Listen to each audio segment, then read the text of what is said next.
Hello, folks. We're just ironing out any kinks that there might be here, just checking to see what our man in the sound booth has to say, and then we will start this thing in earnest, hopefully. Just don't mind me nattering on for just a little while we check out our sound. Hopefully, the man in the booth, otherwise known as Noah, will get to us shortly. In the meantime, I'm just going to keep chattering away here so that way he has a sample of what's going on. And hopefully we then can get our show on the road as soon as we can get a signal from the fellow. Noah, calling all Noahs. Do you hear me? Over? I realize that's probably not on a CB radio, but we will give it a shot nonetheless. Hey there, Noah. How's it hanging there, buddy? Have we got ourselves an audio feed? Pardon, viewers, if you'll indulge us just a little bit longer, whilst Noah hopefully will let it give us the green light. Anytime now. Anytime now, Noah. Would be awesome if you could help us out there, buddy. Ground control to Major Tom. How's it going up there? Anybody? Are you floating in the most peculiar way?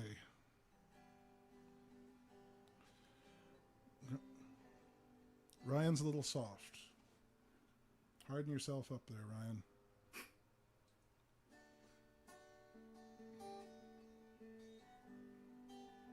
It has been turned up a touch.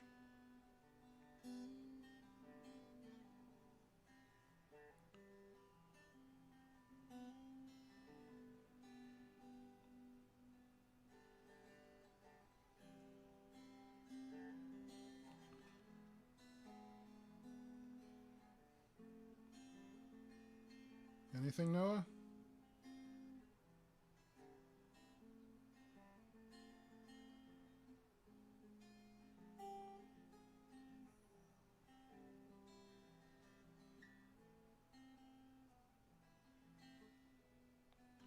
Do the stars look very... We're doing fine, thanks there, buddy. All right.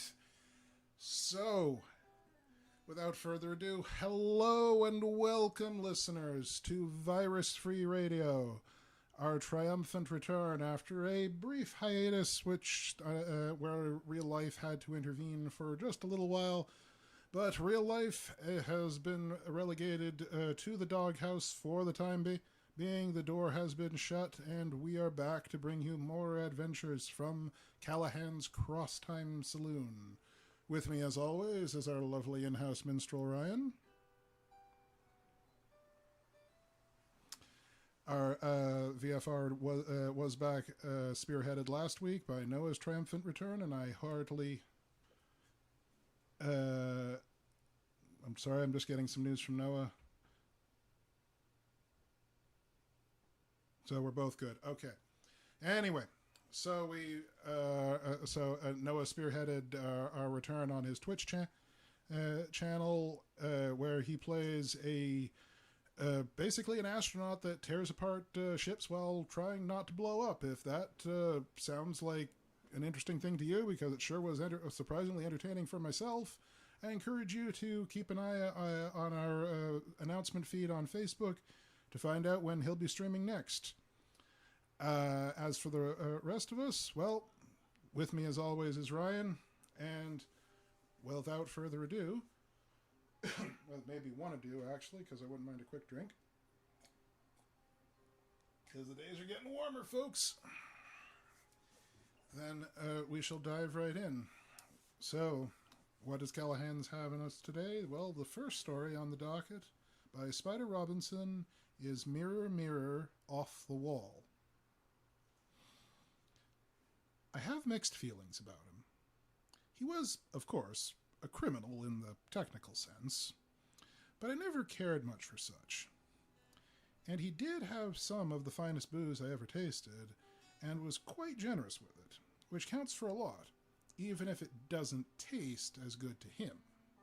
Furthermore, he was the only man I knew who could have performed so unlikely a miracle as taking 100 pounds off Doc Webster. But on the other hand, he was the kind of man who was willing to betray himself to the feds in order to save himself from the feds. And that strikes me as selfish. Struck him that way too afterwards. And so I don't feel too bad about having helped betray him to the feds myself. After all, it saved him from the feds, didn't it? I'll tell you about it. I generally don't get to Callahan's place much before 7 at night. But that morning my mailbox had saved my neighbor's life, so I decided noon wasn't too early for a drink or 3. Doris's Valiant had been slipping off the right shoulder, right across the street from my house, and was beginning to nose down off the 20-foot drop to the marsh flats when it struck the mailbox. The box, and the big 6x6 it stood on, were of course punted some 100 yards at once. In flinders, the smallest of which weighed 5 pounds, but they held for the millisecond necessary to lift her right front wheel and correct her angle of incidence. Instead of tumbling, the car went down like a cat on all fours. From my point of view, across the street from my front stoop, she simply disappeared. She cleared the sloping bank by inches, hit the flats in a 4-point Evel Knievel, which only ruined the suspension system, and came to rest 200 yards later in Stanley Butt's garden. The bumpers and crannies of the Valiant so crammed with marsh grass, hay, and lupines as to resemble a poor attempt at camouflage. We talked about it in my kitchen, Doris and I, and concluded that while a few inches lefterly would have made her miss the mailbox, fall catty-corner and explode, or maybe the 4th bounce, a few feet to starboard would have put her into the telephone pole beside the mailbox and ended it right there. She needed a drink and a ride home, but I keep no liquor in the house. Why would I drink alone? And I had to leave my car keys and car at Callahan's place the night before. So I walked her home and let her husband pour her a drink. I declined one, refused to let him take my 10-gallon hat, and left hastily, so that they could collapse in each other's arms and weep while the need was still sharp. I let my feet take me to Callahan's, while my mind ruminated on the fragility of these bags of meat we haul around. Callahan and Fast Eddie were just pulling into the lot when I got there, and it wasn't until I saw the amp, mixer, and speakers in the back of the truck that I remembered it was Fireside Fillmore night, the night Eddie and I jammed for Callahan's patrons. I've never tapped out on a gig before, but I didn't feel much like playing or singing, so I told them so, and how come. Callahan nodded and produced a flask from the glove box, but Eddie began offloading the equipment anyhow. It looked like rain. While Callahan and I shared an afternoon swallow, Eddie staggered to the door with my big Fender Bassmaster, set it down, unlocked the door, hoisted the amp again, took 2 steps into the bar, and dropped the Fender on his feet. Curiously, I was more puzzled than dismayed, because I was certain that Eddie had screamed a split second before the amp mashed his toes, rather than after. He instinctively tried to cradle both wounded feet in his hands, but this left him none to hop on, so he sat suddenly down, raising dust from his jeans. But he wasted no time on getting up or even on swearing. Almost as he hit, he was, well, moving backwards without using hands or feet, sort of levitating horizontally, the way Harpo used to do when he wanted to break Groucho up in the middle of a routine, propelling himself across the stage with his hams alone. Eddie backed into the truck at high speed, his head bouncing off the fuselage, and he sat there a moment, still cradling his injured dogs, face pale. Callahan and I exchanged a glance, and the big barkeep shrugged. "That's Eddie for you," he said, and I nodded judicious agreement. Fast Eddie stared vaguely up at us, and his eyes clicked into focus. All things considered, his expression was remarkable. Mild indignation. Mechanical orangutan, he complained, and fell over sideways, out cold. Callahan sighed and nodded philosophically. Probably shat rivets all over the floor, he grumbled, and picked Eddie up under one beefy arm, heading for the door. I got there first. I know in my bones that anything can happen at Callahan's, and the passing of the mailbox had used up all the adrenaline I had in stock. But I'd never seen a mechanical orangutan. But I was not prepared for what I saw. As I cleared the doorway, a tall demon with pronounced horns came at me fast out of the gloom. Callahan and Eddie and I went down in a heap with me on top, and I knocked the breath back into Eddie. He said only one word, but it killed 3 butterflies and a yellow jacket. We sorted ourselves out, and Eddie glared at me accusingly. Demon, I explained, and backed away from the open door. Callahan nodded again. Monkey demon, probably looking for Richard Farna. He used to drink here. He dusted himself off and lumbered into the bar, receding red hair disarrayed, but otherwise undisheveled. Somehow I knew he planned to buy the demon a drink. He cleared the doorway, slapped the lights on with his big left hand, and stopped dead in his tracks. I was prepared for anything, I thought, but the 2 things he did then astounded me. The first thing he did was burst into laughter, and a good side whoop thereof. If the shutters hadn't been closed, I'm certain dust would have come boiling out of the windows. One way to drive off a demon, I decided dizzily, and then he did the second thing. He reached into his back pocket, produced a comb, and, still looking straight ahead, put the part back into his hair. Doc Webster once said Mike's hair the part was the hole. Then he turned back to me and Eddie, still laughing, and waved at us to enter. It's okay, boys, he assures us. It's only a mirror.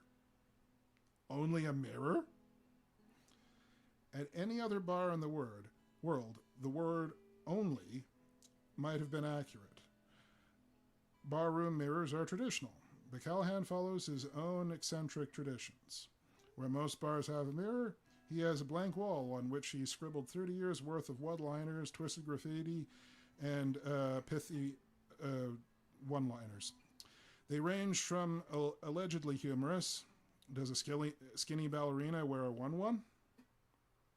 To dead serious, shared pain is lessened, shared joy increased. And include at least the punchline of every Punday night winner, winning stinker ever perpetuated. Callahan says he'd rather encourage wisdom than narcissism, so I refused to be reassured. I eased up to the door and peered past Callahan. Sure enough, with the lights on, it was evidence that there was now an enormous mirror behind the bar, installed in the traditional manner behind the rows of fire water and the cash box. Only if I squinted at the rolled ends of my 10-gallon hat could I make them look like horns. Now, but my mind's eye could see much more clearly how Eddie might have mistaken a fender with his face on top for a robot orangutan. A part of me wanted very much to laugh very hard, but most of me was too busy being flabbergasted. I mean, anything can happen at Callahan's place, granted. But the place itself was supposed to be immutable, unchanging, at least in my mind. What the hell is that doing there? I yelped. A man can live his whole life long without ever being granted a straight line like that. Callahan blinked and answered once. Oh, just reflecting on things, I guess. Eddie and I, of course, briefly lost the power of speech, but the little piano man managed to express an opinion of sorts, and, behind the bar, his spitting image did likewise. We examined the thing together. It was held in place by 4 clamps that resisted our every attempt to pry them loose. Callahan bent 2 pry bars all to hell in the attempt. The graffiti seemed unharmed beneath the mirror, as far as we could see, but we could not uncover them. There was no clue as to who might have installed the thing or why. Must have been done overnight, Callahan said. It sure wasn't here when I left. We kicked it around for a while, but even a quart of Tullamore Dew failed to shed any light on the mystery. But it did kill most of the afternoon, and finally Callahan glanced up at the counter clock over the door and tabled the subject. Sooner or later, some jerk will come around with a bill for it, he predicted, and we'll use him to pry it off the wall. He brushed himself off, opening up cases of glasses barely in time. The regulars began showing up, and the glasses started hitting the fireplace. The more inventive the theory offered for the mirror's appearance, the more glasses hit the fireplace. Almost, I suspected Callahan of arranging the novelty himself in secret, for it tripled his average take and generated some fearsomely bad jokes. Nobody even missed my guitar or Eddie's piano. Because of the commotion the mirror caused, I nearly failed to notice the newcomer. But on account of the mirror itself, I could hardly help it. I became at least perpetually aware of any unfamiliar face at Callahan's place. But when this guy appeared 4 seats down from me next to Tommy Jensen, I heard him tell Callahan that Dr. Webster said to say he sent me, so I knew he belonged some way or another. I glanced, saw no urgent need or pain in his face, and put him out of my mind. Things happen in their own good time at Callahan's. And as I started to turn back to Long Drink McGonagall, I did the first and only triple take of my life. In the mirror, the chair next to Tommy was empty. By this point in the day, my adrenals were not only out of stock, they were running out of room to file the back orders. So I can't claim any credit for the fact that I kept my composure. But I converted the triple take into a handshake so smoothly that Long Drink offered to connect me with a chiropractor and bought me a neck unstiffener besides. When Callahan delivered it, I caught his eye and winked. One eyebrow rose a quizzical half-inch, and I nodded to the mirror, thanking Long Drink effusively, and sincerely, all the while. Poker-faced, Callahan turned back to the mirror, stood stock still for a second, and then went back to his duties, no more chalant than ever. But as his reflection nodded imperceptibly at mine, I noticed him take a couple of cloves of garlic out from under the bar and place them unobtrusively by the cash box. As long as the guy doesn't order a Bloody Mary, I thought, and wondered if any of the firewood came to a point. By unspoken mutual consent, Mike and I restricted ourselves to watching the stranger as the night wore on. He didn't look much like my notion of a vampire. We'd have taken him for a Democrat. He was of medium height and weight, with few distinguishing features. No long, pointed canines, no pointed ears. Just a small colloid scar on his left cheek. And yet somehow there was just a lopsidedness to him, an indefinable feeling of wrongness that nothing appeared to justify. His hair was parted on the right, like a Jack Kirby character, but that wasn't it. When I saw where he kept his wallet, I thought I had it. He was left-handed. One of the determined ones who, even in his jacket, cuts so the inside pocket is on the right. For from that place he soon removed a quart-sized flask and offered it to Tommy Jensen, saying something I couldn't hear. Callahan clouded up. Does a hooker welcome amateur talent? And began to descend on the stranger like wolves upon the centerfold. But before he got there, Tommy had thanked the guy and taken a hit, and as Callahan was opening his mouth, Tommy suddenly let out a rebel yell that shattered all conversation. Wahoo! Everybody turned to see, and the only sound was the lapping flames in the fireplace. Tommy's face was exalted. The stranger smiled, a strangely lopsided smile, and offered the flask to the nearest man, Fast Eddie. Eddie glanced from the flask to the stranger, to the transfigured Tommy, and took a suspicious snort from it. Before my eyes, Eddie's forest of wrinkles began smoothing out one by one.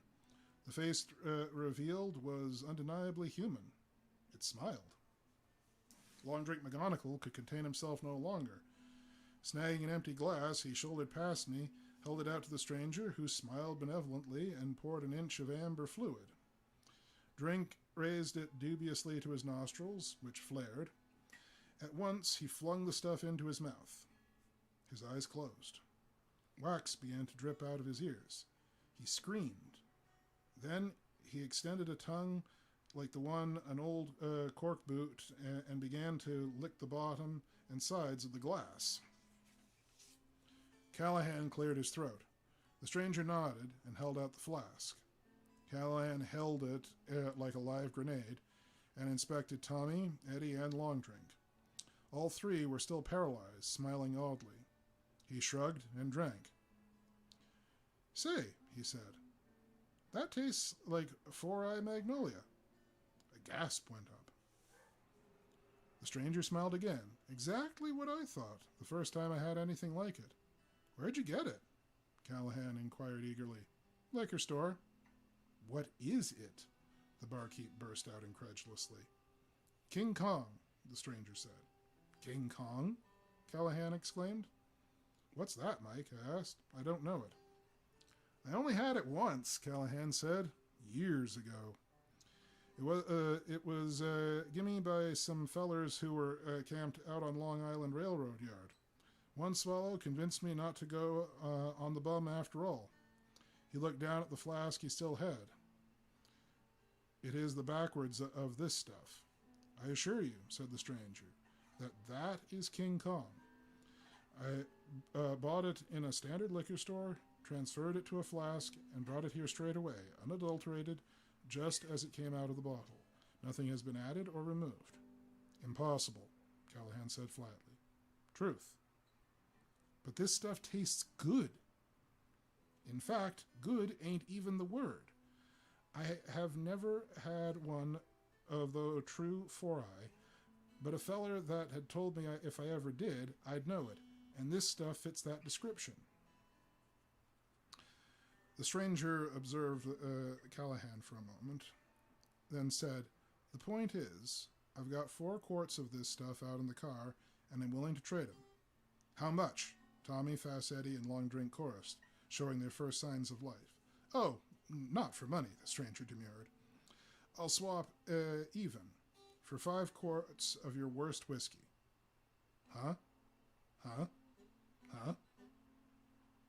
"What's the catch?" Callahan asked. "No catch. You line up 5 quarts of whiskey, and I demand pure rotgut.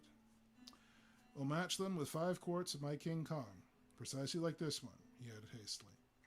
"Sample them all you wish. When you're satisfied, we all go home happy. Think of me as a masochist."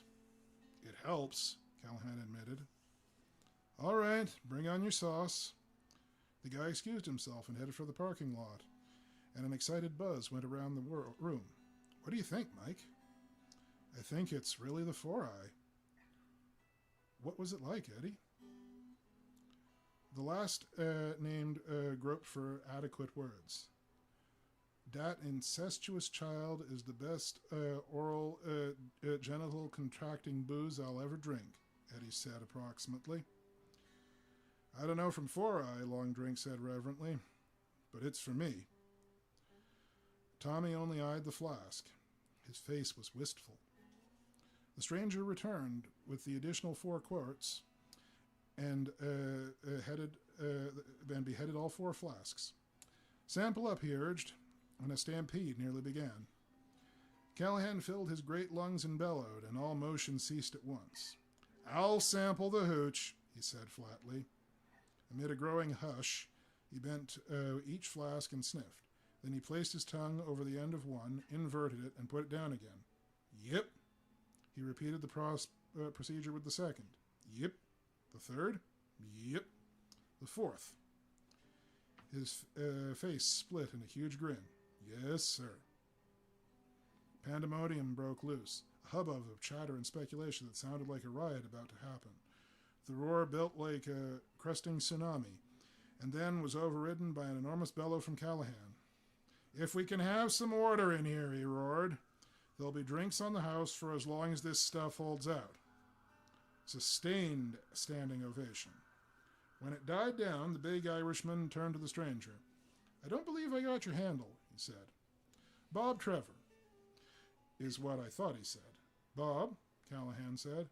"I'm Mike Callahan, and I believe I owe you some nose paint. What's your pleasure?" "Oh," Trevor said judiciously, "I guess tiger's breath will do just fine." Another gasp of shock ran around the room. "Tiger breath?" Callahan cried. "Why, the only use for that stuff is poison ivy of the stomach. Tiger breath will kill a cactus." "Nonetheless," Trevor insisted, "it's tiger breath I'm bargaining for. Have you got any?" Callahan frowned. "Hell yeah, I got a couple of gallons in the back. I use it to unplug the cesspool.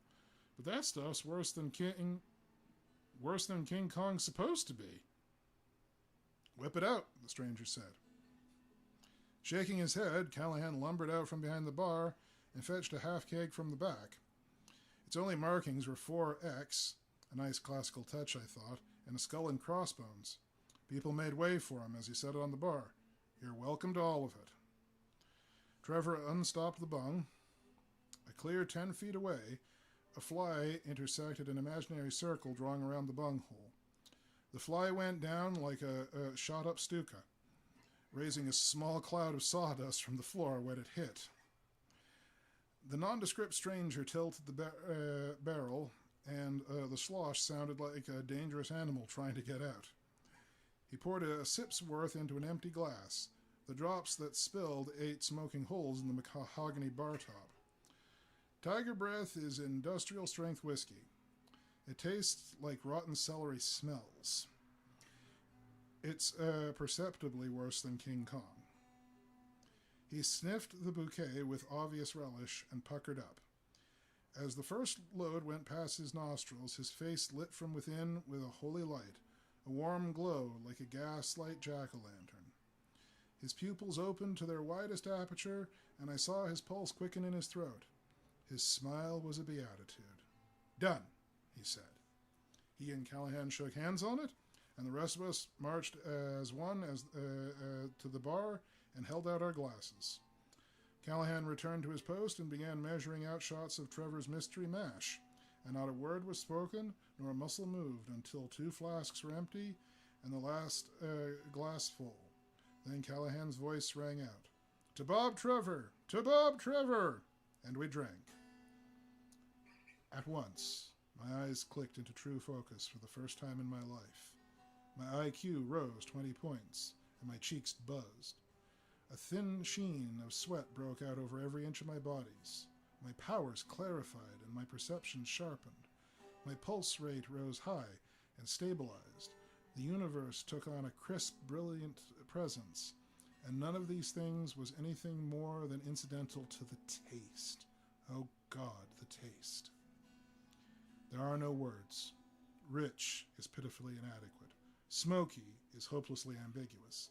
Full is self-descriptive, semantically meaningless, and smooth is actually misleading.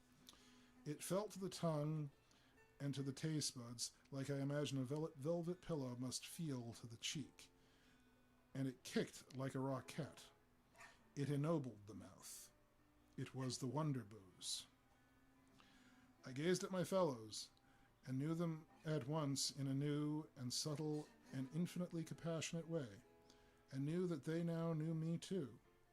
We began to speak, within an empathy so profound as to be nearly telepathy, leaping 1,000,000 parsecs in 100 years of intellectual evolution with every fragmented sentence, happily explaining the alleged mysteries of life to each other and sorrowing cosmic sorrows. Men and women wept and laughed and embraced each other, and never a hail of more scrupulously empty glasses hit the fireplace. I found a new reason to admire Callahan's custom. It would have been sacrilegious to use those glasses again for a lesser fluid.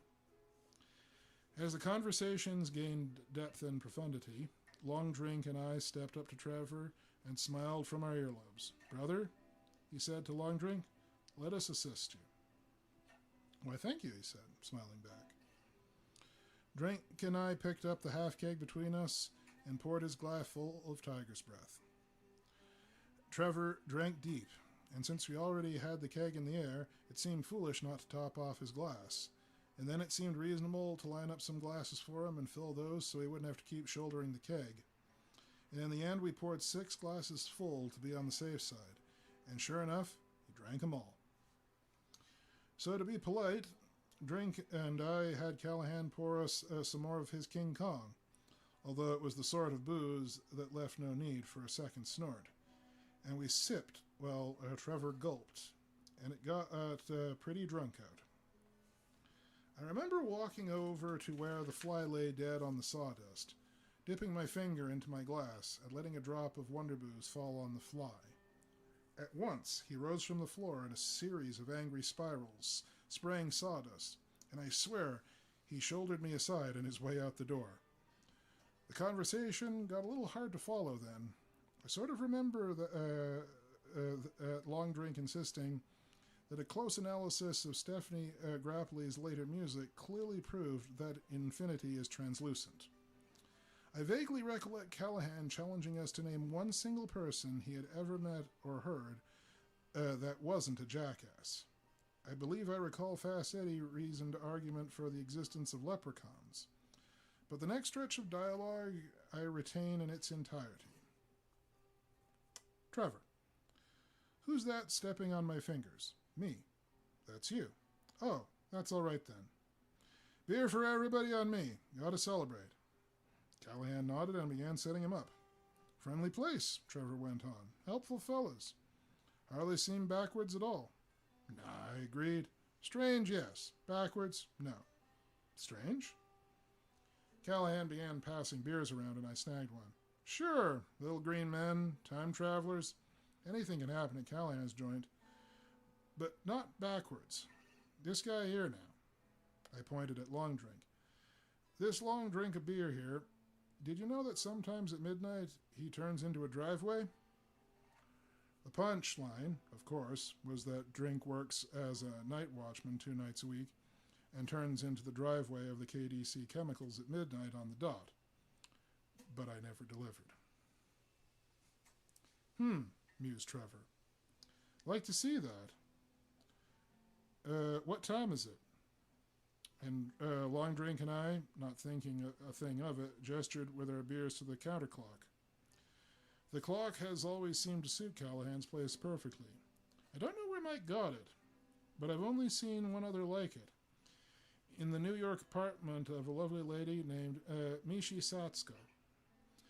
And I don't know where she got hers either. What it is, it runs in reverse. I mean, the numbers are reversed, the mirror image of 1, 2, 3, 4, etc., and run counterclockwise from 12. And the works are geared to run in reverse accordingly. It's a rather elaborate jape, but I like to say it suits the place. And if you hang out long enough at Callahan's, you have to stop and transpose in your head to make sense of a normal clock. Doc Webster has gone to the extent of having a mirror installed on the inside cover of his pocket watch so he can tell the time at a glance. Apparently, Trevor just hadn't noticed the counterclock over the door until now. I always enjoy observing people's first-time reaction to it, but I never witnessed so spectacular an effect before. Trevor saw the clock, his eyes widened to the size of egg yolks, and the blood drained out of his face. He let out a hell of a yell, backed off 2 paces, raced up to the bar, vaulted it, plunging headfirst into the mirror. And I mean into the mirror. He had disappeared into it up to his hips, and was still in headlong flight when Callahan meaty hand trapped a flying ankle and yanked backwards, hard. Trevor came sailing back out of the mirror and into the real world like a dog jerked from a pond by its leash. He dangled upside down from a fist the size of a catcher's mitt, swearing feebly. The big barkeep was expressionless, which is his scariest expression. You owe me $10 for them beers, he said quietly. I don't care how drunk you are. If a chair bites you on the leg, you sober up at once. Your mind is perfectly capable of fighting off your own bloodstream if it must. It's an emergency system, beyond volitional control. And it doesn't care if it makes your head hurt. I found myself sober at once. But it probably didn't help Trevor any to be upside down. Clearly, his first action showed confused thought. He reached into his right-hand pocket with his left hand and pulled out and gave Callahan a bill. Callahan glanced at it and frowned. "Mister?" he said, walking around from behind the bar, still holding Trevor by the ankle at arm's length. "Up until a minute ago, I liked you okay.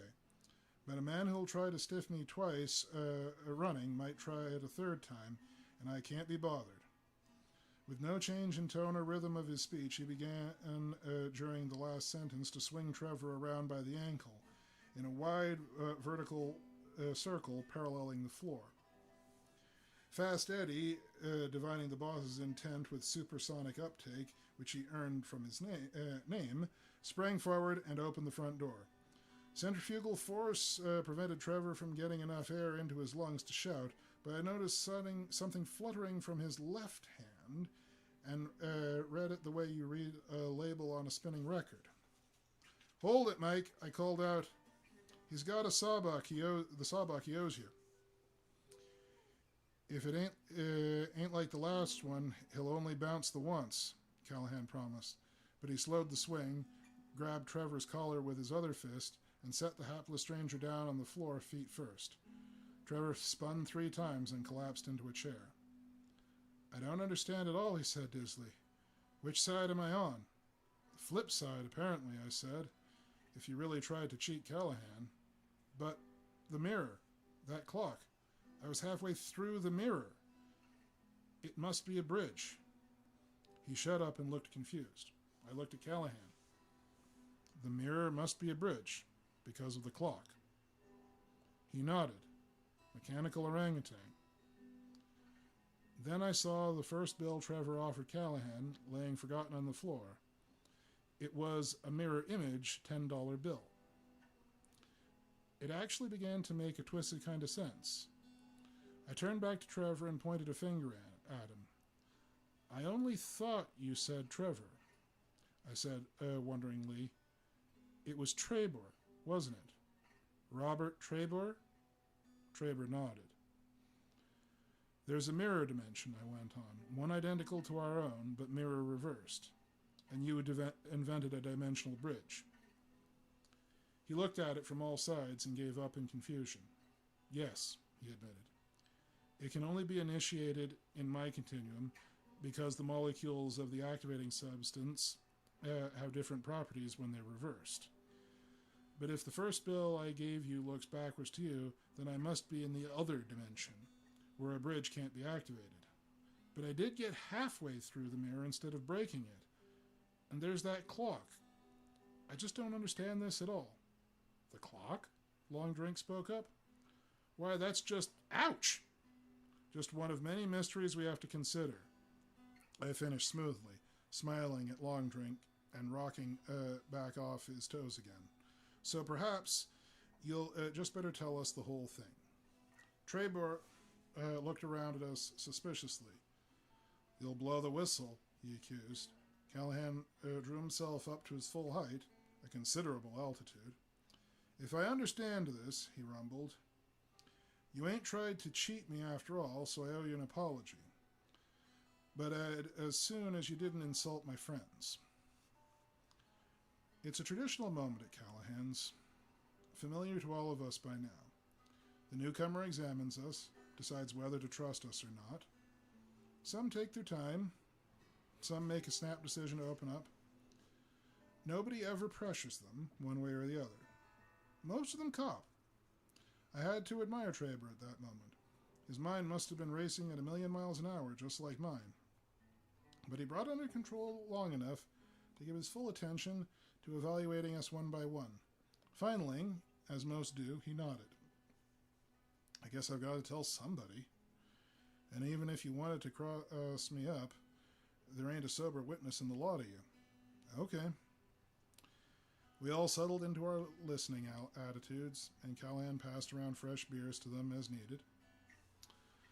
"Yes, I'm an inventor," he began, "and I did invent a dimensional bridge, which my counterpart in this dimension could not do, since, as I said, the material that's needed doesn't work here. Then this ain't a perfect mirror of your world, Longdrink interrupted. No, Trebor agreed. Not a perfect mirror. There are subtle, generally unimportant differences. In my continuum, for instance, all the rock groups are different, and Shakespeare wrote Bacon. Disparities like that make no tangible difference to the world at large.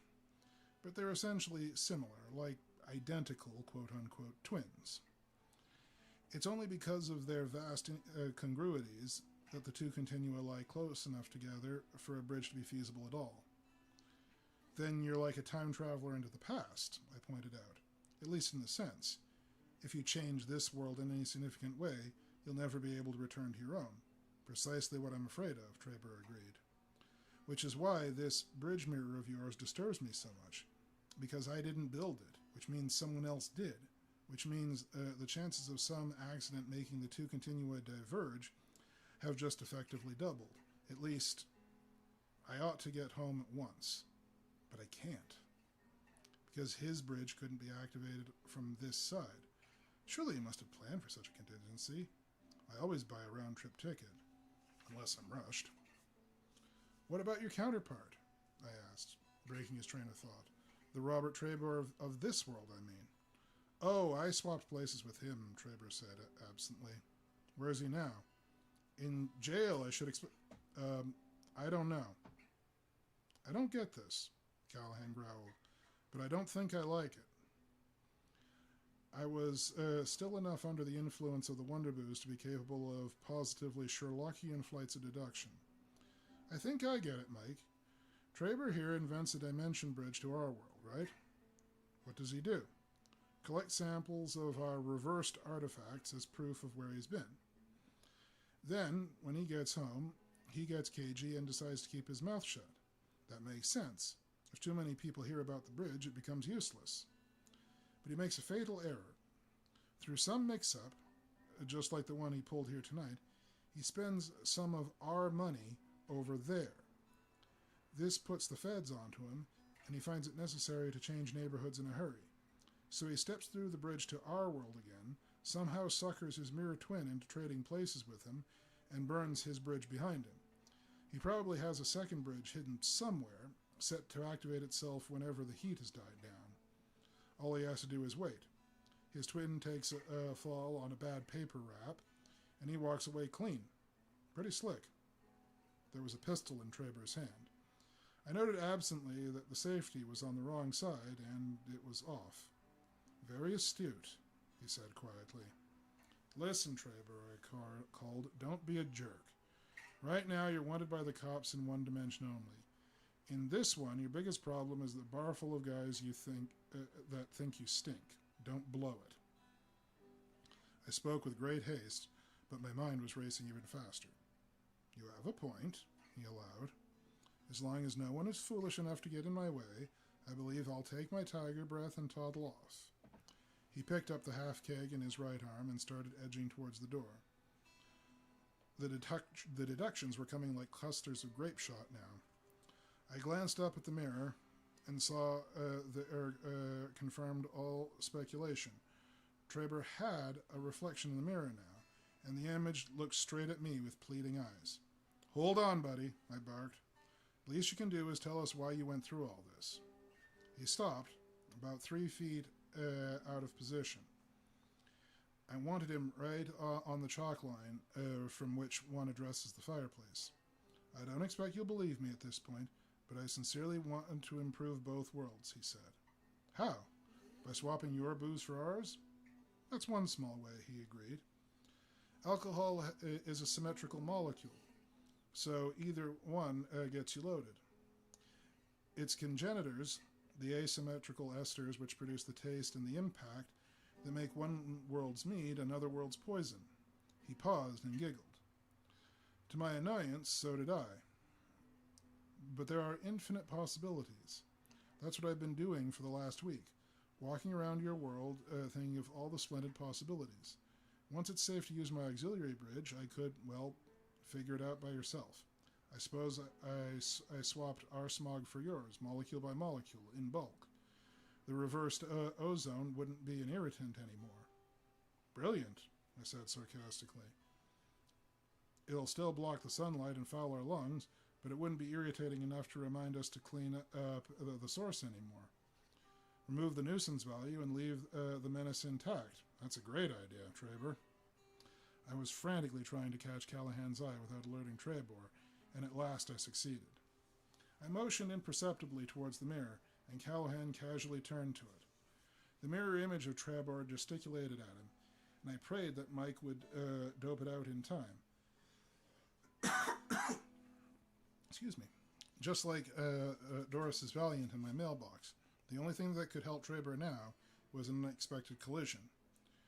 Trebor failed to notice. Well, he said, plainly crestfallen, then suppose I imported food from my dimension and exported yours. Really fattening items, I mean. Tarts, cream puffs, banana splits. The stairmaster of a strawberry shortcake would taste as good as the real thing. I know, I've tasted it, but your digestive system would ignore it entirely. All the fat people would get thin. Callahan answered this time, coming around the bar with an air of total innocence, plainly involved in the intellectual exercise of taking this nice man with a pistol. Trebor moved to let him by, covering him carefully with the pistol, placing himself just where he wanted to be. I hope Mike understood his part. Nope, I'm afraid I'm no good either, pal, he boomed. Glandular cases aside, the only genuine cure for fat is to not be a hog. Your method would encourage fat people to keep on being hogs, so they'll keep on being fat people regardless of what they happen to weigh. You'd know one anywhere. That's the third time you've proposed to treat the symptoms instead of the disease. Third time? Trebor said, puzzled. Yeah. The first was when you decided you could get yourself out of a jam by throwing your mirror twin to the wolves. They used to say that when I was a kid that kind of stuff grow hair on your palms. Self-abuse, I mean. And just like that, the two cures you proposed, it didn't cure a thing. Look. He pointed over Trevor's shoulder at the mirror, and Trebor smiled. That's an old gag, he said reprovingly. And then Fast Eddie caught sight of the mirror and yelped, and Trebor must have known the runty little piano man was no actor, for he whirled again, gun ready, and froze. In the mirror he saw himself, keg and all, but the right hand held no pistol, and it was upraised in a ritual gesture that loses nothing by mirror reversal. Trebor's jaw dropped. He raised the pistol, and Callahan kicked him square in the ass. No other man among us could have pulled it off, but Callahan is built along the lines of Mount Washington, and I've seen him carry a full keg in each hand. His big size 12 impacted behind Trebor's lap with the speed and power of a cannonball, lofting the inventor into the air clean over the bar and into the mirror. As he struck it, he seemed to reverse direction and bounce back into the room, landing in a heap on the sawdust. When he landed, his hand was empty. "Thanks," he gasped to Callahan. "I needed that." And the mirror and the man in an angry flannel suit stepped up to that Trebor, took away his pistol, and slapped handcuffs on him. The gray man turned to the mirror, aimed the pistol at it, and pulled the trigger. There was no bang, but the mirror exploded in a million shards, which fell to the floor of Callahan's place with the multiple crashes you'd expect. 15 minutes later, Bob Trebor, the one who belonged here, was sitting by the fireplace with his feet up, sipping at some wonder booze, and rounding up the story of his exploits in Mirrorland. If the local police had apprehended me, it might have been a sadder story. But the Mirror FBI, the IBF, has some people bright enough to add together my story, plus the fact that my fingerprints were mirror reversed, plus the scar on the wrong cheek, plus what the x-rays showed, and come up with the plain truth. And tough-minded enough to believe their own eyes. Pretty soon, everybody I was talking to was named Smith, and they cooked up a plan to trap the other Trebor and send me home again. They put the top IBF computer into predicting Trebor's movements. using data I supplied to them as well as their own dossiers. Then, with access to his lab and notes, I used my similar background and skills to build another bridge. It took me a week. By that time, computer analysis indicated that he was 89% liable to come here, tonight. So we had the bridge installed. I hope you didn't mind. Not at all, Callahan reassured him. Livened up a dull night. I don't get it, Eddie complained. Why didn't the feds just come through the bridge and bust him? They couldn't, Eddie, Traber said patiently. Jurisdictional questions aside, the more changes they cause to this continuum, the greater the chance of separating the two forever. They were nervous about doing anything at all. So you worked it out with the folks at Callahan's place, the other Callahans, and they agreed to stage as perfect an exchange as possible, I said wonderingly. It was kind of nice to know that each world's had a Callahan's, but I wondered if the other me still had his wife and kids. Probably not, or he wouldn't be there, but I wonder. Yes, Traber agreed. Unfortunately for me, you were as quick on the uptake as your counterparts assured me you'd be. You followed my cues beautifully. The Wonder Booze helped, Callahan observed, sweeping the last of the mirror into the fireplace. That it did. Amazing what molecular reversal will do for liquor. He gazed meditatively at the glass. That's what I don't get, I admitted. Most of our food must have been wrong for his digestive system, and theirs must have been mostly useless for you. How come neither of you came down with malnutrition? We were both starting to, Traber said dryly. That's what brought him to Dr. Webster, which in turn brought him here. He must have planned to use his alternate bridge to bring food across eventually, and he must have had a cache of food with him that he could ration out till then. If I find it at my house, I'll bring it around. By the way, is how Doc Webster came to lose 100 pounds? For a while, anyway, the hog, don't tip him off, okay? I guess he simply expected me to starve, if he thought about it. He couldn't even have been very imaginative, or I'd have realized that I'd had enough evidence to sell the truth to the IBF. That kind of bothers me too, I said. The feds are not, for one reason or another, my favorite people, and I don't imagine a mirror fed any better. I have to admit, I don't find it reassuring that men analogous to our FBI possess a secret bridge to our world. True, said Callahan. What do we do? Tell our feds? With no sober witness and no way to make a working bridge in this world, if we could put it over, would it help or make things worse? Forget it, Traber advised. Whatever their intentions, there isn't a lot they can do, for good or ill. If they take any action benefiting their continuum at the expense of ours, the two continua become too dissimilar and the bridge is useless. Callahan burst into gargantuan laughter. I'll bet they're sitting around a table right now, quiet as mice, wondering what the hell they can possibly do with the goddamn thing, he whooped, and slapped the bar. The picture of a dozen top government thinkers staring in silent frustration at a device more awesome than the atomic bomb, with no known use, was so lovely that we all broke up. And he struck up Stevie Wonder's It Ain't No Use. At least they got half a keg of Wonder Booze out of it, Long Drink yelled, and we laughed louder. And then Eddie yelled, and so did we. And the cheer went up that rattled the rafters. But I noticed that Traber wasn't smiling. What's wrong, Bob? He sighed moodily and sipped off the Wonder Booze. It's not fair, he said. How do you mean? Callahan asked. You're home free, and your rotten twin is in Mirror Leavenworth. What's your beef? That's it precisely, Traber said exasperatedly. My counterpart is, I agree with you, rotten.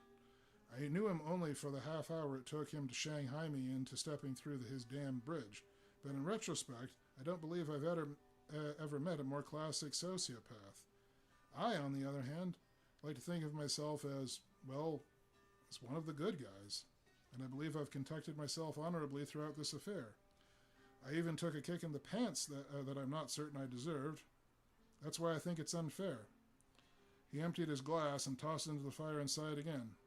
Why is it, he mourned, that I will never again see my face in the shaving mirror without wincing? And that, folks, was Mirror, Mirror Off the Wall. Strange little ditty,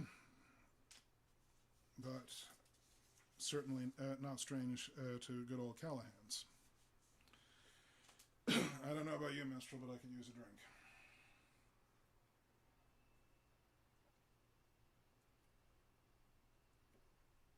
And a deep one besides. Thirstier than I thought.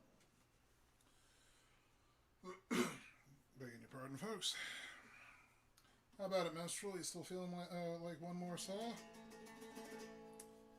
Alright, folks, I think we can scrape together another story for you before our show's up.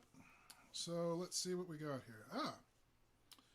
So our next in store for you is a little story called The Blacksmith's Tale by Spider Robinson.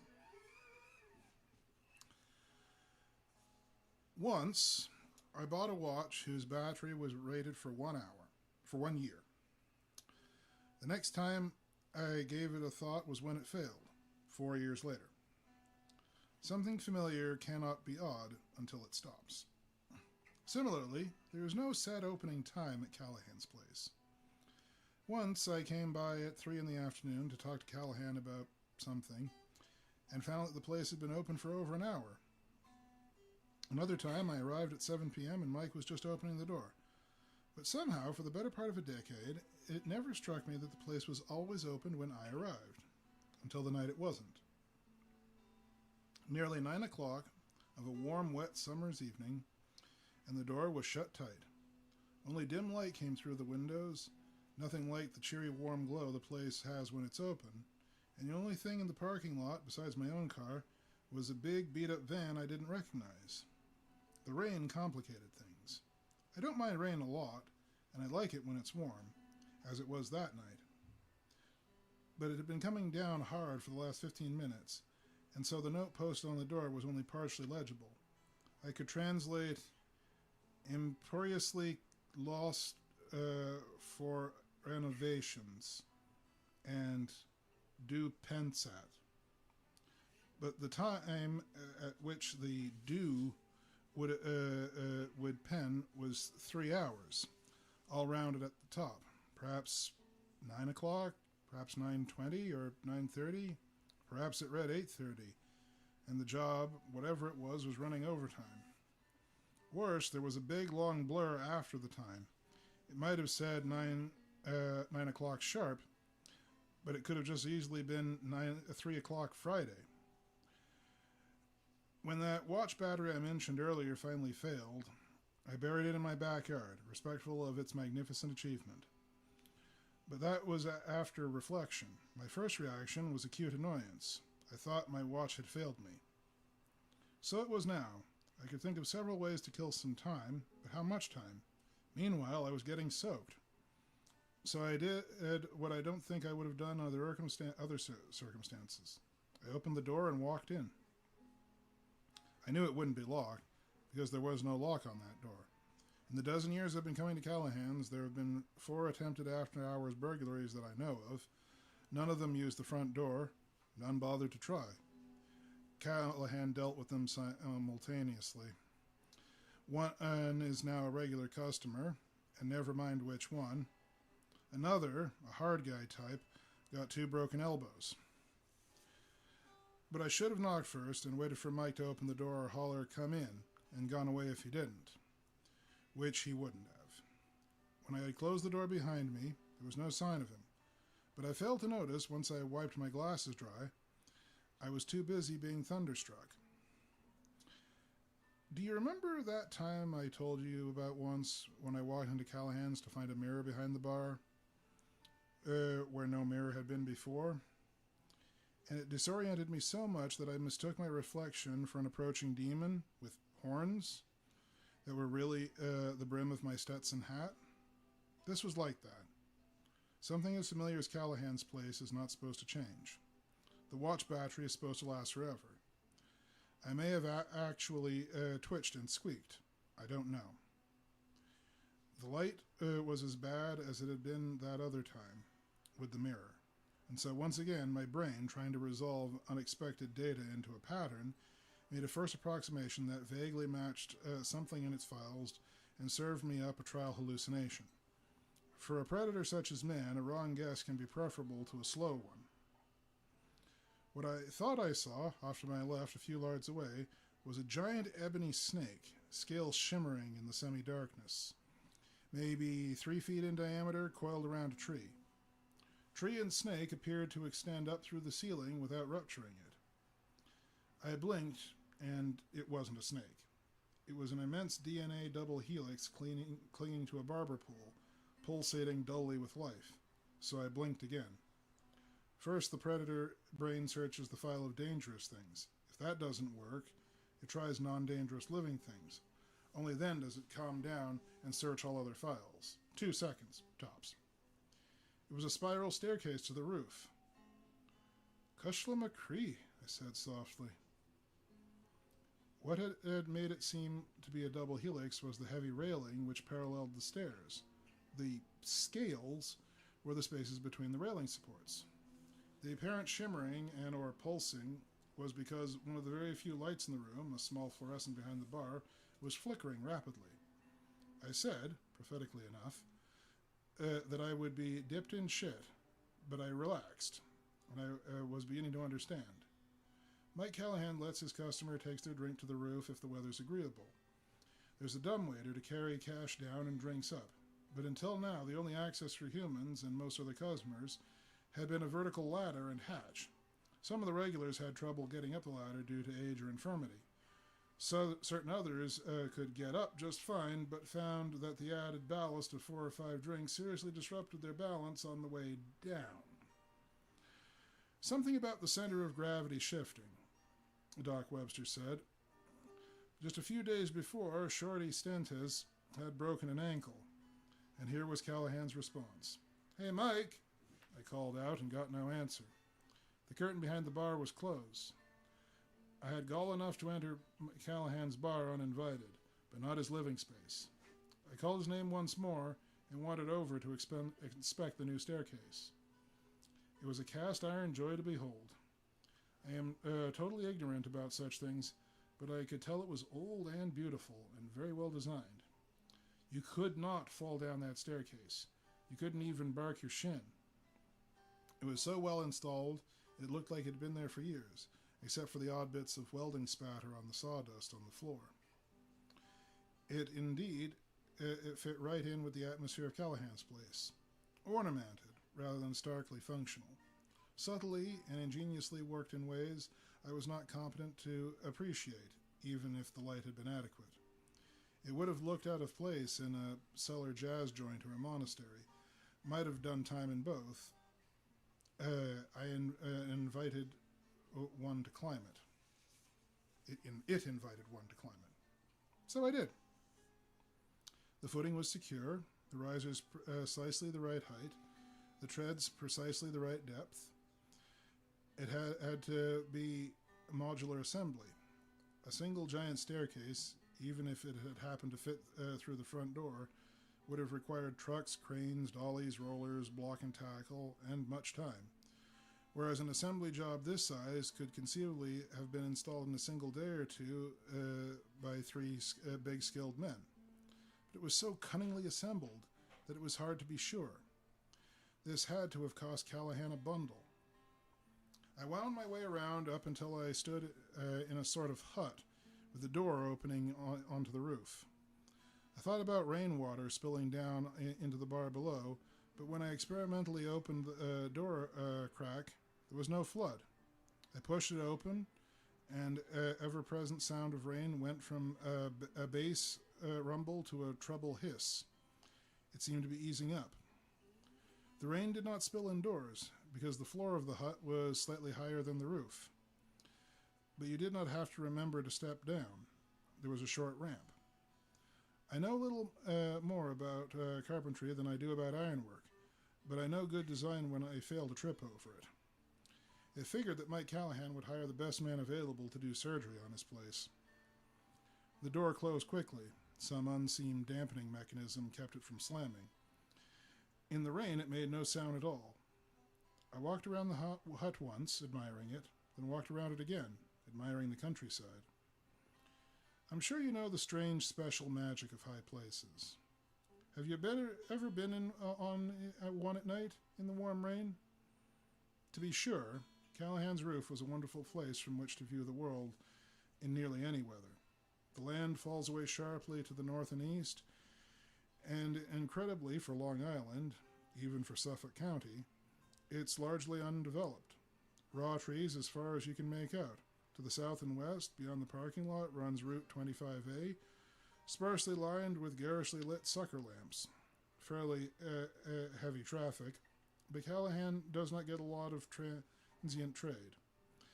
The parking lot is hidden by tall hedges, the driveway is inconspicuous, the only sign is the one over the front door. Beyond the highway, you can just make out one of the more expensive subdivisions, well-zoned, landscaped, and cared for on Christmas Eve, with a couple of Irish coffees warming your belly, all the lights blazing in the distance. It looks, well, Christmassy.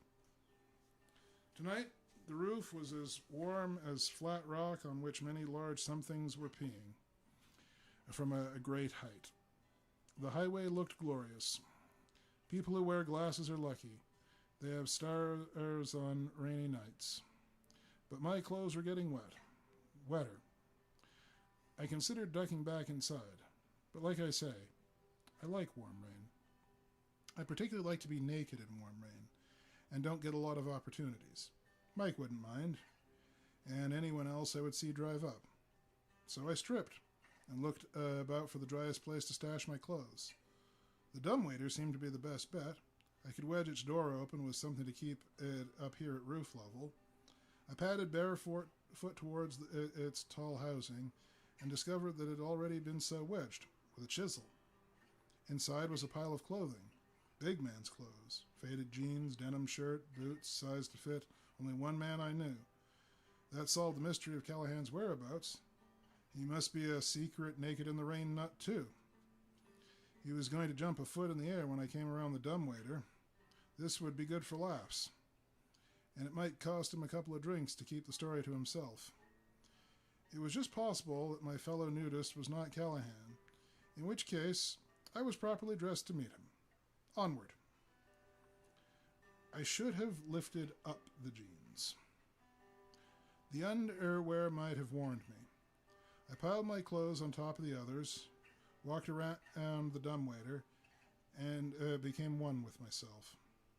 Waiting, dumb, 1 foot in the air, she was very beautiful, and in the instant I saw her, I wanted urgently to do this right, to not make any mistakes. It was not going to be easy. I'm sorry to say that you would probably not have thought she was beautiful, unless you, too, are a pervert. I mean, going naked in the rain is one thing, but I'm talking major league perversion here. From my point of view, I'm the only sane man in a perverted culture. Perverts always feel that way. I will state the perversion. I like women who look like women. That is, my ideal feminine beauty adheres closely to that of which has been generally accepted in the consensus from the dawn of time until recently and quite locally. What you would probably have said if you'd seen her naked or clothed is, handsome woman. She could be a handful if she lost the weight. You would probably have gallantly tried to avoid looking at, let alone commenting on her body. You almost certainly would not have drunk the sight of it the way I did. She did not, in other words, look the way North America thinks women should look. She did not look like a 13-year-old boy with plums in his shirt pockets.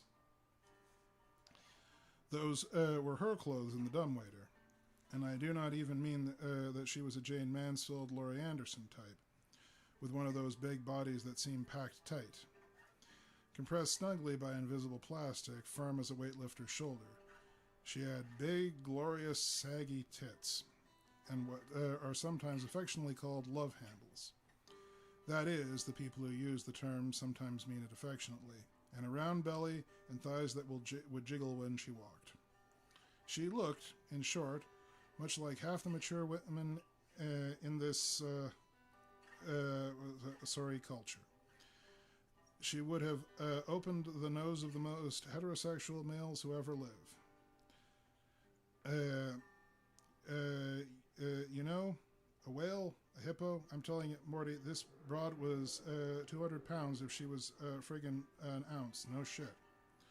One of America's million rejects, forever barred from the good life, too sunk in sloth or genetic degeneracy to torture herself in the semblance of an undernourished adolescent male. A pig. No character, no willpower, no self-discipline, no self-respect, certainly no sex appeal. A lifelong figure of fun, doomed to be jolly, member of the only minority group that comedians can still get away with viciously assaulting. I could tell I was beginning to get an erection.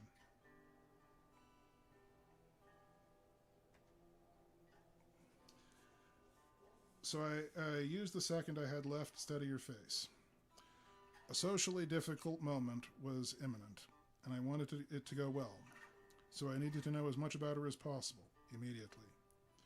Big, lush women and small, tight men in our society go through life wrapped around a softball-sized chunk of pain.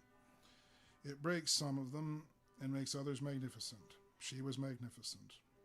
Clearly visible on her face. Written plain for any fool to see. Where the character, willpower, self-discipline, self-respect, and warm sexiness, which common wisdom said she could not possibly have without automatically becoming skinny. She had lots of laughter wrinkles and a couple of thinker's wrinkles and no other kinds. She wore her hair in a big bush of curls that made no futile attempt to downplay her size. Rain sparkle made it a halo. The split-second glance I got of her eyes, glistening in the light from the all-night deli across the road, focused on the far distance, made them seem serene, self-confident. I went on computer time. And a very good computer it must have been, too, because I was able to run several very complex sub-programs in the second or so allotted to me. One routine sorted through the several 100,000 opening lines in storage for something suitable to unexpected encounter with nude stranger. But since it expected to come up empty, a more ambitious program attempted to create something new, something witty and engaging and reassuring out of the materials of the situation. In hopes that one or the other would succeed, a simple, well-used program began selecting the tone and pitch of voice and the manner of delivery. Soft enough not to startle, but not so soft as to seem wimpy. Humorous, but not clownish. Urbane, but not smug. Admiring, but not lecherous. Prepared, in short, to begin lying through my teeth. Meanwhile, in an almost unconscious algorithm, had kept my hands firmly at my sides and stand up a little straighter. All of this together took up at most 20% of the available bytes. The rest were fully occupied in an urgent priority task, memorizing her. Plenty of time. Computational capacity to spare. I know that she was beginning to become aware of me several nanoseconds before she did. Integrated all of the sub-programs, picked up a natural opening line, and pinned my hopes on delivery. Ran 100 full dress rehearsals to drive the best and worst case results. Made the go decision and had time to admire her lower left eyelash and myself before I had my very own voice to say, with all the warmth and tone and clarity I could reasonably have hoped for. It certainly is a very nice tits. My central processing unit melted down into slag.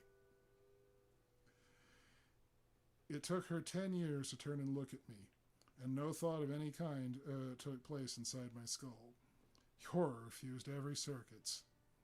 She looked me square in the eye, absolutely expressionlessly, for endless decades, while I maintained and marinated in failure and shame. Then her gaze left my eyes, panned slightly downward. It rested on my mouth for many years, moved down again. Did not pause until it reached my feet, then came back up again, paused where it was bound to eventually. But I was centuries dead by then. Only a cinder of consciousness remained in my brain to be snuffed by realization that my erection was now up to at least half-mast.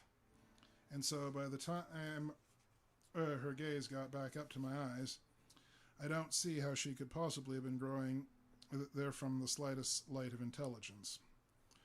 The animal who sleeps under my computer woke up and tried its best. It tried for a smile, doubtless produced a horrible grimace. It essayed a merry laugh, managed to generate a hideous gargling sound. It gestured vaguely, attempting a Gallic shrug and failing to bring it off. To all of this, she displayed no visible reaction whatsoever. The old animal gave up.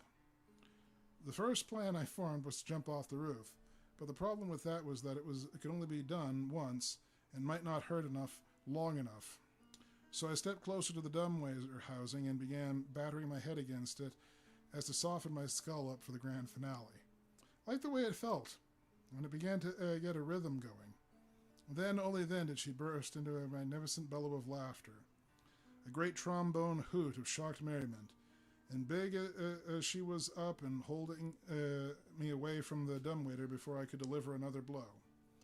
And then there was a great, complicated rocking, struggling, hugging, stumbling confusion of laughter and tears and rain that somehow left us sitting on our asses on the wet roof with our feet touching, both of us shuddering with mirth. We merely got our breath back a few minutes later. But when she tried to speak, all she got out was smooth, before dissolving into hysterics again. And a little after that, I managed to get out, "My Freudian slip is," before I lost it. And when the earthquake had well and truly passed, I was lying flat on my back with rain running up my nostrils and the soles of my feet pressed firmly against human warmth. My hands hurt a little from beating them on the roof. I sat up. So did she. I must have looked forlorn. My erection was gone. "It's okay," she said, pressing her toes gently against mine. "I've heard worse." "You don't understand," I moaned. "Admittedly, but I think I got the message. But it was, unquestionably, the most memorable meeting of my life, and nothing will ever top it. Oh, if only she had been right. I was beginning slowly to realize that this situation was salvageable, that the disaster was of such epic proportion as to be kind of a triumph. It certainly made an impression on her. Was this not Callahan's place, albeit empty beneath my butt? Callahan's place, focus of strange and wonderful events, magical tavern in which nothing was impossible, and few things even unlikely? Could there be any better, more fitting place for a miracle to happen than on Callahan's roof? But exactly where do you go from here was hidden to me. I'm Jake. I'm glad. I thought you might have really hurt yourself there. I meant to say my name is Jake. Glad to hear it. What is your name? Better and better. I like them quick. Damned if I know. What's yours? And please don't say thanks, I'll have a beer. I'm Mary, Jake. With what feeble wits I had left, I attempted a cunning investigation. You know, you must know the guys who put that splendid staircase in, right? She went 2 degrees cooler. I put in the staircase. Excuse me, I said faintly, and got to my feet. The dumbwaiter housing felt good, just as good as it had before, though there was just enough to give it cause for an energetic rebound, but not so much as to soften the impact. Unexpectedly, my ears hurt, and the rhythm in my head was halted. "Stop that," she said, twisting me both my ears to face her. "Damn it, I had no business getting chilly at you that way. I must be the first lady blacksmith you've ever run into. How the hell would you know? You did good. You didn't look disbelieving. You were just surprised." I shook my head. It stayed on. "You're the second woman smith I've met. That's why I'm mad at myself. I should have guessed." She stepped back a pace, put her hands on her hips. "Jake," she said softly, "you're trying too hard." "I know. Is it flattering at least?"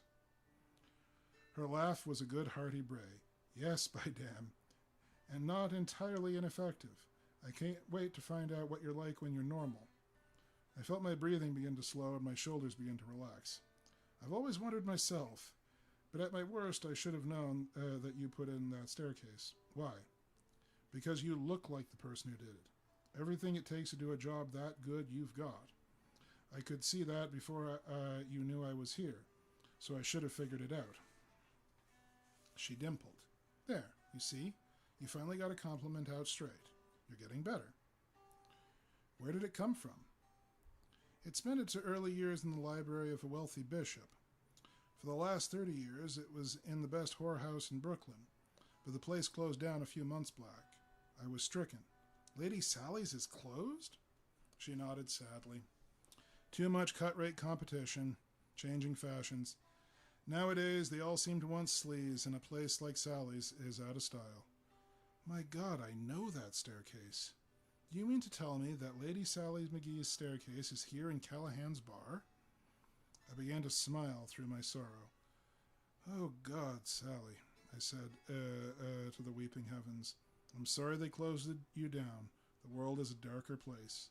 But at least all your treasures haven't fallen amongst the heathens. Mary, where is the grand old lady, do you know?" "Enjoying her retirement." "This is a good home for the staircase, then?" "Only the very best. This is Callahan's place, do you see?" "No, how could you see?" "The way you could see that I was a good smith, maybe. There was something about the place, but be sure. If the staircase had legs, it would have walked here. Miracles happen here. A little like the ones that happened to Lady Sally's, come to think of it. Is Mike's planning to open tonight, do you know?"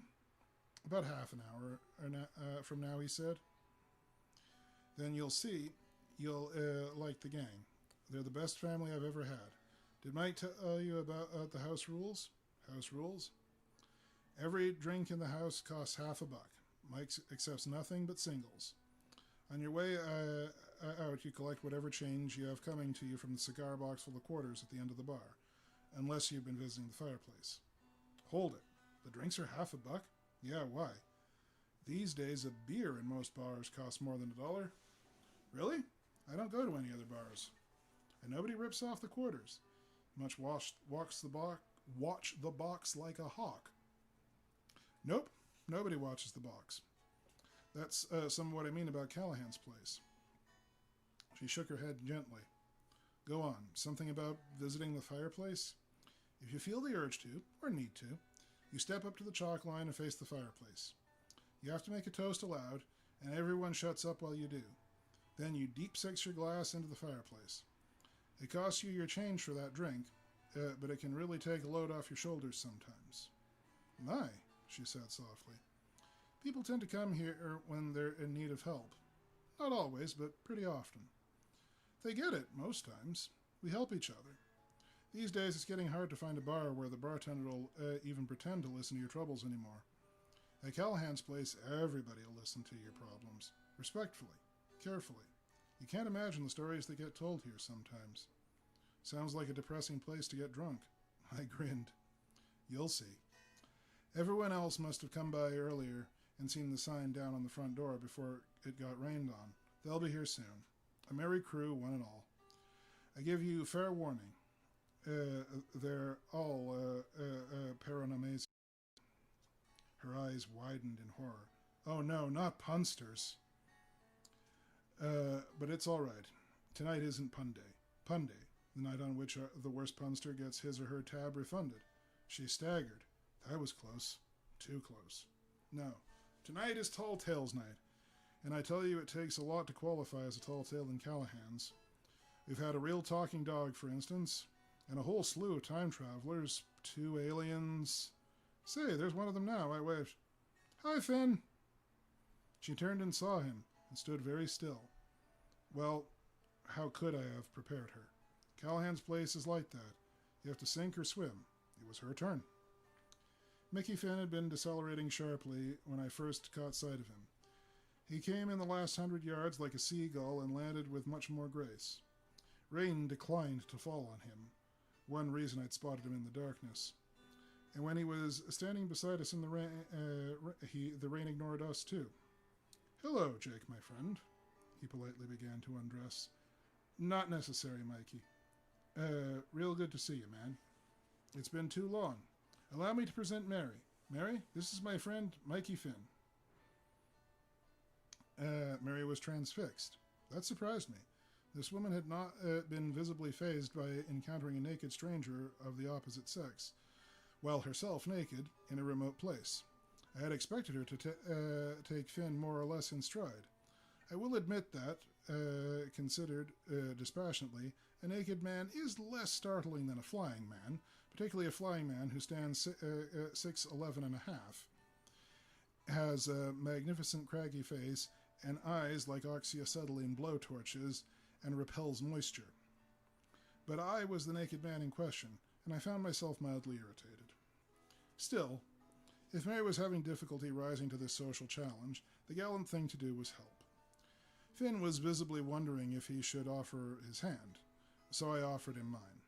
After a genuinely warm handshake, I liked the big cyborg, I gently tugged his hand in the direction of the new stairwell. "Mary put in the staircase over there. You ought to check it out. It's special." I winked with the eye Mary couldn't see. "Why don't you see if you can find Callahan while you're down there? See about getting this joint opened up for the night." Finn surprised me too, a little, but taking his cue smoothly and without hesitation. Excuse me. He gets more sophisticated in human ways. Excuse me, in Terran ways. Every time I see him. "Certainly, Jake. We'll talk when you come down. It was very nice meeting you, Mary." He lifted quickly on those long legs, and even after the stairwell door had closed behind him, the rain kept failing to land on us. I would love to spend an hour trying to figure out how Finn did that before asking him, but I was busy. I beg your pardon, folks. I need a quick drink.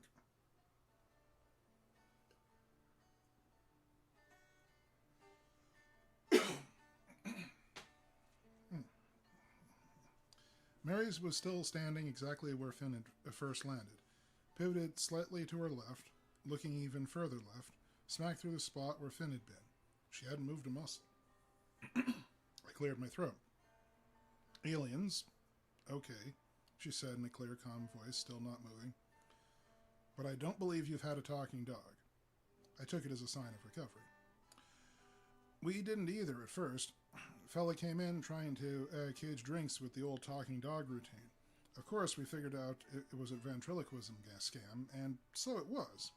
The guy was a mute, and the dog was a mutant. He was the ventriloquist. They partnered up because they were lonely. Nobody would talk to them. They hang out here a lot now." She straightened from her pivot, worked her shoulders slightly, then relaxed. "He certainly is." "Who certainly is what?" "He certainly is a Mickey Finn."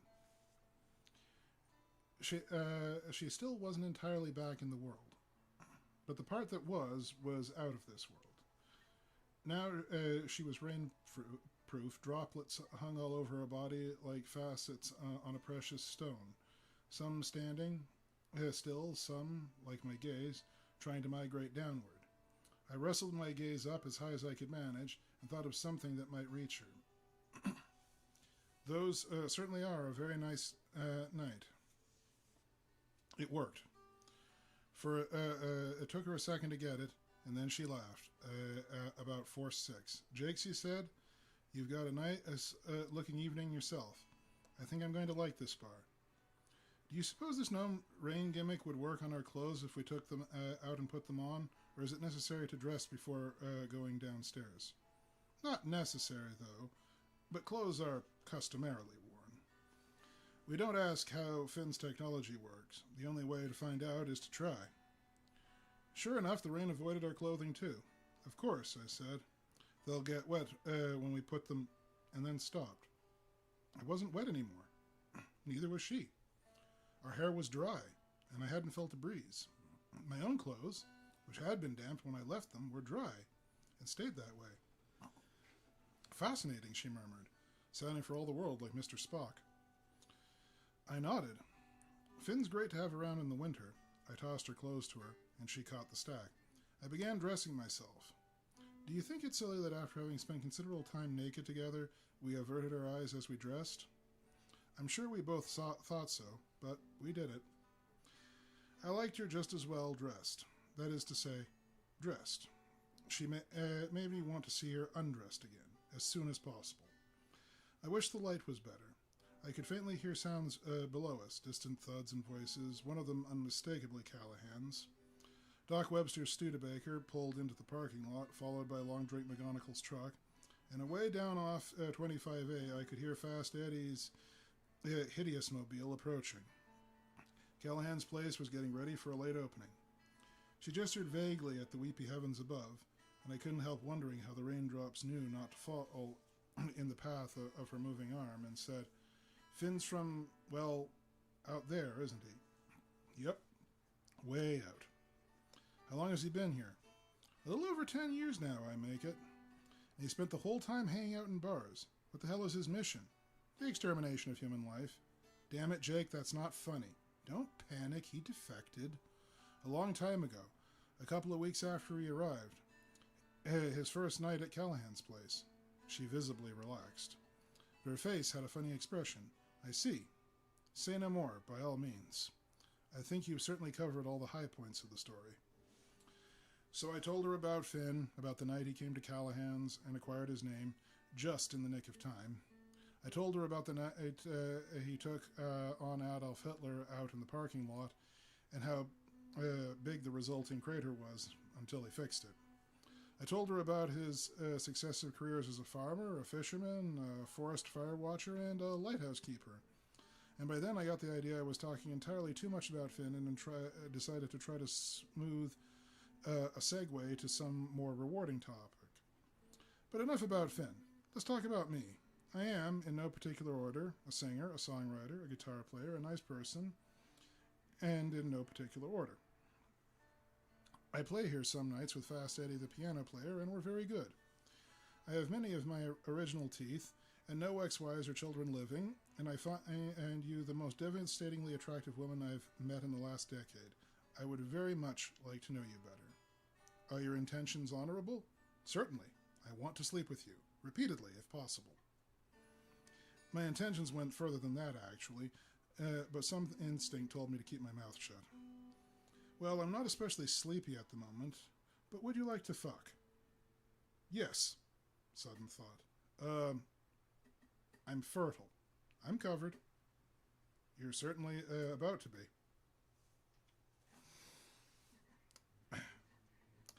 When Mickey Finn reprograms reality, he does so with thoroughness and subtlety.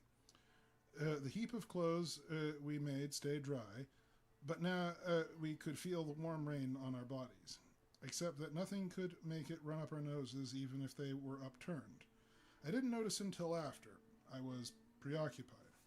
She was warm and soft and limber and skilled and very enthusiastic. Somewhere in there I started believing in God again, just to have somebody to thank. The distant sounds of my friends' voices came drifting up through the roof, and that seemed correct. One of the greatest pleasures in my life is turning people I like onto Callahan's place. I get a big kick out of introducing a new friend to my old friends. I had never yet turned someone I loved into Callahan's, simply because in the last dozen years I hadn't come to love anyone that I hadn't met in Callahan's. But I expected it to be at least twice as nice, and I already knew that I loved Mary. I was beginning to be in love with her, if you get the distinction.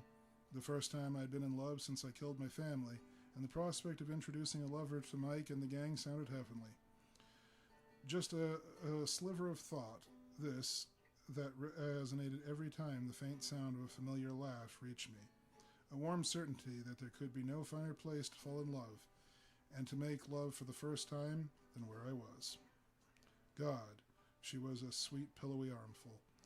I've had a few of the bony women everyone claims to like, nothing to squeeze, nothing to admire. I had to be careful with my weight. I was afraid to let go for fear I might bruise something. And even so, my pubic bone got sore. A woman like Mary now, you can roll around with a woman like that. You can let yourself go, secure in the awareness that the system is roomy and cushioned. And you can explore forever without running out of things to see and appreciate. And you find, time after time, so often that I'm tempted to say always, that passion and compassion and sensuality each double for every pound above so-called optimum weight. Take your skinny women and stick them in the same receptacle with hard beds and cold showers and red line exercise and natural food and all the other things everyone earnestly pursues in the belief that pleasure and pain are nature's diabolical attempt to trick us, that the less you enjoy a thing, the better it must be for you. Take 'em and stick 'em and give me something a man can enjoy. Now, love-making was about as good a first time can be. It was not the telepathic experience it could become with practice and study, of course, perhaps even less so than a simple sporting event might have been. I spent most of my time in my own head, startled by the unexpected magnitude of my own need, and then bemused by the discovery that hers was even greater. The urgency versus tenderness ratio definitely tilted to the left, and there seemed to be some question as to who was with whom. It got pretty athletic in spots, doubtless noisy as well, though I'm sure the rain blackened most of it. Most of the information that we passed back and forth came directly from the spinal column, or just a little higher up. But tenderness was there too, and caring and sharing, something oddly like nostalgia. Or so, all in all, it was about as nice a last time as you could have asked for, too. Our afterglow durations synced, which is always nice, and we picked little roofing pebbles from each other's backs, for all the world like monkeys hunting lice. In the process, we magically dried out again. It turned out that we both smoked the same brand of cigarette, but when we took two from the pack, Finn's magic selectively failed, and they were soaked through. We wasted two more before giving up. Then I cautiously experimented and learned that a joint was immune. Opinionated man, Finn, but maybe he knows something. We dressed while we toked, and then we were dressed and started drifting over towards the stairwell. I stopped. Mary, let's not go down yet.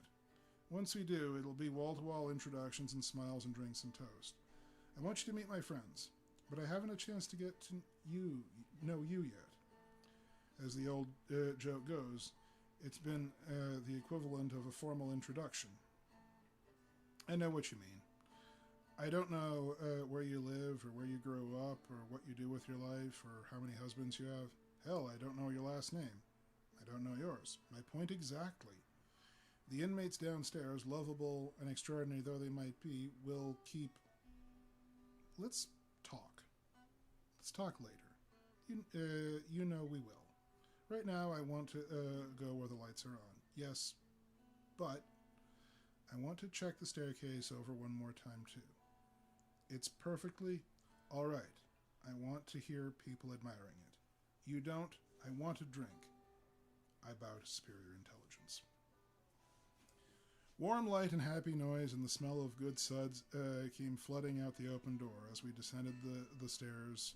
The sour, oddly pleasant aroma of Callahan's ever-pleasant El Ropo cigars joined the mix.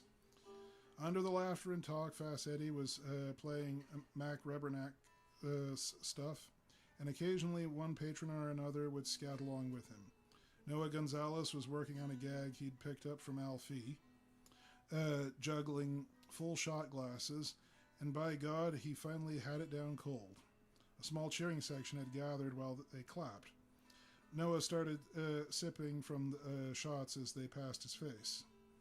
Noah works for the Suffolk County Bomb Squad, which is what one leg is artificial, and a merrier man you'll never meet. Mary and I joined the onlookers. True artistry here. Noah drained 2 tumblers, spilling no more than a teaspoon or so on himself, then swallowed, wiped his mouth without losing rhythm, and hollered out, "Open wide, drink!" Long drink McGonagall never blows a cue. "Hit me!" he cried, and opened his mouth wide. This is what I think I saw. The shot glass, still containing whiskey, went up one last time, tilting this time in stately slow motion so the contents almost spilled.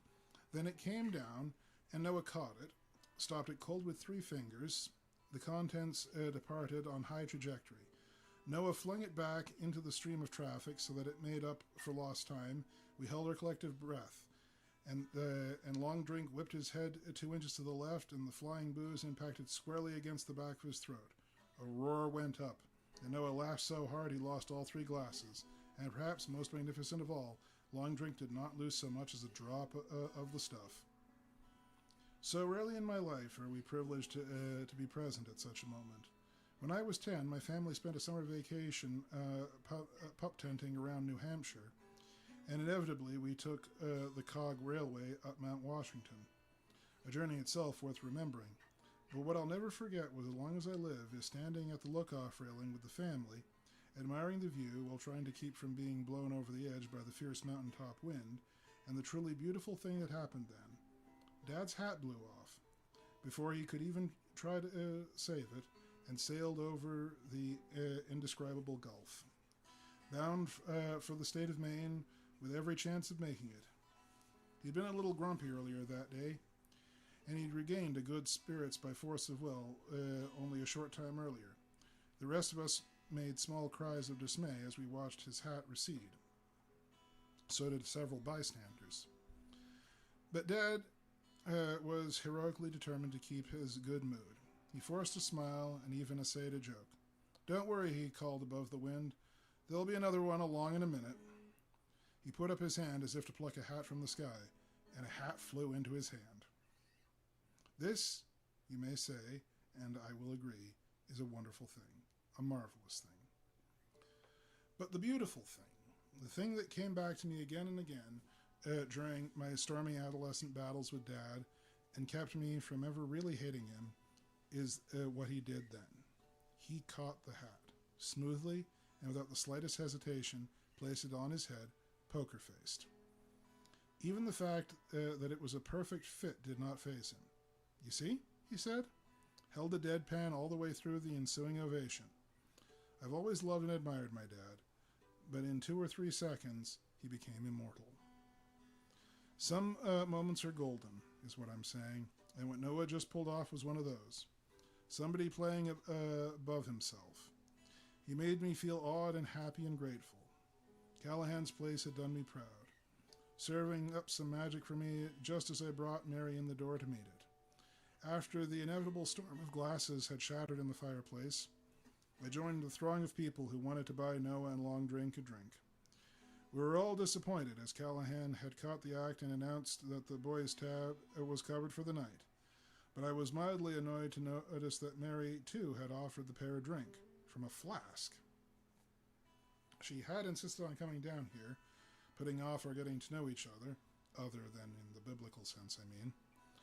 And because she wanted a drink, which she'd had with her, we could have sat up there on the roof and killed the flask, talked for hours before coming downstairs. Hush, I told myself sensibly. Sexual intercourse vests no property rights. And how could I resent any combination of circumstances which allowed me to witness the triumph of Noah and McGonagall? All around the room, people whose attentions had been elsewhere were getting the tale second-handed and kicking themselves. Let it go, Jake. I was special, Mary told me, grinning and taking my hand. Yes, indeed. Noah claims he's working up a routine with live chainsaws, and now I think I believe him. What'll you have? She sniffed the air. Do I smell coffee? Jamaican Blue Mountain. Mike has friends in Tokyo. Excuse me, folks. In anticipating your next question, he also has old Bushmills distilled in Ireland and fresh whipped cream, and he knows how. Come on. Callahan was working up a sweat behind the bar when he got there, but he stopped short as he came past us with 12 drafts in his big hands and said to Mary, gesturing in my directions, Mary, if your tastes are as simple as this, you might be interested in dating me sometime. What can I do? She said. He's got the negatives, but thanks. Callahan wrinkled his big nose and grimaced. Damn, Jake. What'll you charge me for a print? Sorry, the rights are tied up, Mike. You sure picked a good staircase putter, Inner. You do know where that thing came from. Sure do, Callahan said. I made a point of asking Sally for it when I heard she was closing. Yeah, Mary does good work. What do you folks have? Beg your pardon, folks. A quick interlude. This cough does not seem to want to quite go away.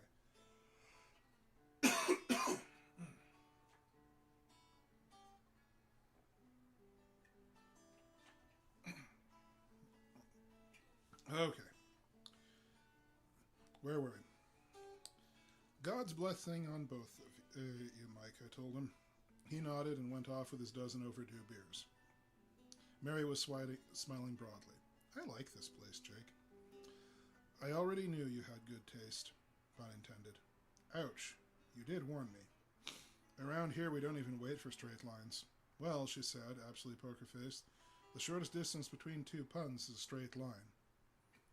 And helped herself to some peanuts from the free lunch.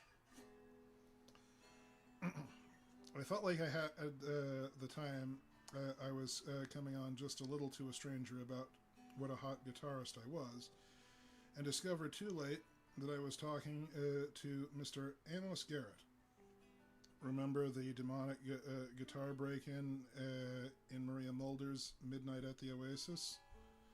That Amos Garrett. And the successes of my pun I tried to repost as in the oi of the beholder she finished for me. Mike returned with a pair of Irish coffees. To God's blessings, he announced. I could swear I still hear rain, but you two are bone dry. I don't see a Broly. Finn's doing, I explained, and he nodded. Say, Mike, where do you know Mary from? And how come you never invited her around here before? Long story. Excuse me, William. And with that, folks, I'm going to have to take a bit of a break because, frankly, my voice is actually starting to give way a bit, and I'm not sure that you folks want to hear my hacking for a bit. So we're just going to put a quick pause. Jake and Mary are enjoying their Irish coffees, but I assure you we shall return for our next show. I want to take a quick thank you to our resident minstrel, Ryan, for providing the ever-lovely ambiance. And until we see you next week, stay safe, be well, and above all, be kind. This is VFR, signing off.